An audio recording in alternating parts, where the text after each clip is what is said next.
Permettez-moi de commencer par une question. Est-ce un risque d'être investi ou inversement de ne pas être investi? La croissance économique et l'accroissance des bénéfices des sociétés ralentissent, le conflit commercial continue, mais il y a aussi le virage vers une politique monétaire plus souple annoncée par la Fed et la BCE. Les marchés boursiers et les marchés obligataires ont en tout cas opté pour le verre à moitié plein et ont connu un premier semestre très positif. Les taux d'intérêt sont pour leur part même encore plus bas que nous ne l'aurions jamais imaginé. Fin mars, après un excellent premier trimestre, nous avions recommandé de réévaluer le portefeuille, de réduire éventuellement les risques, mais également de rester investi. Ce conseil comporte un double horizon. Tenez compte des risques à court terme, mais sachez aussi qu'il est important de rester investi à long terme, même s'il faut de temps à autre affronter des corrections de marché.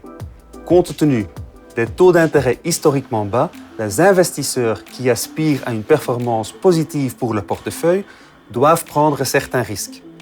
Dans ce contexte, nos recommandations sont les suivantes. Les actions avec une préférence pour les États-Unis sur le plan régional et les investissements thématiques.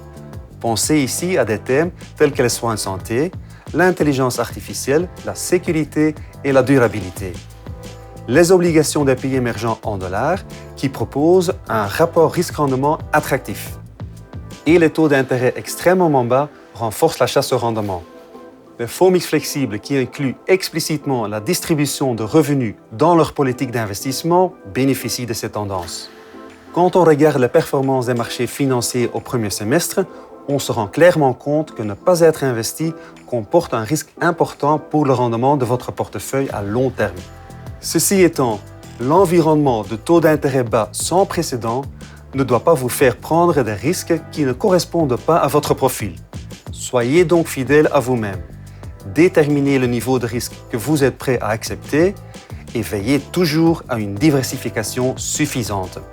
Je vous souhaite un été agréable et je vous dis déjà à très bientôt.